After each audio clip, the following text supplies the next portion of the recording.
Hi friends, ఈరోజు నేను పాలకూర ఫ్రై కర్రీ ఎలా చేయాలో చూపిస్తున్నాను. ముందుగా ప్యాన్ పెట్టుకొని స్టవ్ ఆన్ చేసుకోవాలి. ఇందులోకి కొద్దిగంత ఆయిల్ 2 టేబుల్ స్పూన్స్ ఆయిల్ పోసుకోవాలి.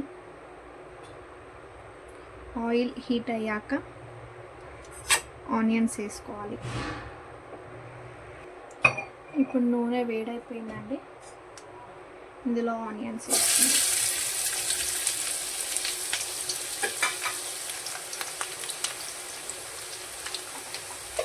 ఒకసారి కలిపేసుకోవాలి.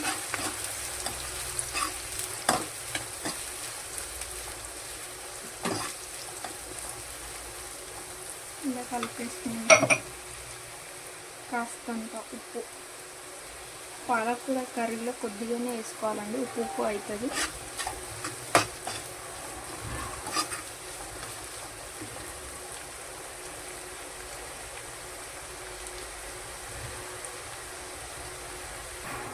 ఇప్పుడు ఆనియన్స్ ఉడికిపోయినాయండి. ఇందులోకి కొద్దిగా మెంతం కూర వేసుకోవాలి. పెద్దదైనా వేసుకోవచ్చు, చిన్న మెంతం కూర అయినా వేసుకోవచ్చు అండి. ఒకసారి ఇలా కలిపేసుకోవాలి. కలిపేసుకున్నాక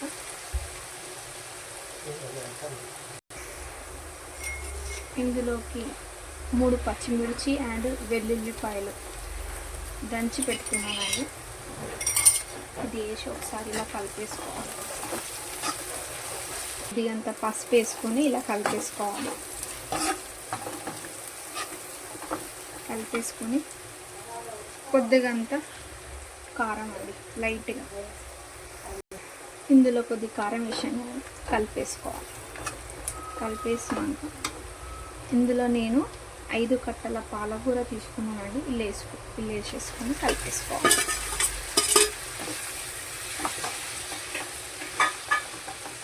ఇలా ఒకసారి ఇలా పెట్టేసి ఇప్పుడు మూత పెట్టుకోవాలండి. 5 మినిట్స్, 5 నిమిషాల తర్వాత తీసి చూద్దాం. ఇప్పుడు 5 మినిట్స్ అయిపోయిందండి. ఒకసారి మూత తీసి చూద్దాం. ఇలా ఒకసారి కలిపేసుకొని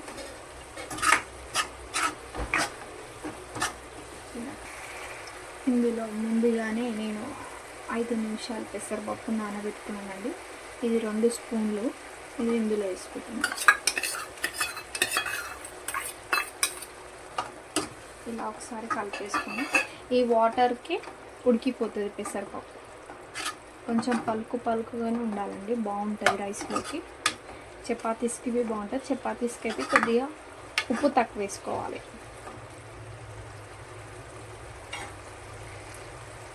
5 మినిట్స్ మూత పెట్టేసి ఉంచుతాం.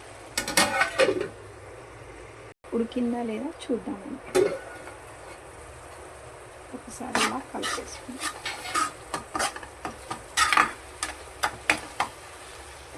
దగ్గరికి అయిందండి. ఇంకొక 2 మినిట్స్ పెట్టుకోవాలి. 2 మినిట్స్ అయిపోయింది. ఒకసారి మూత తీసి చూద్దాం.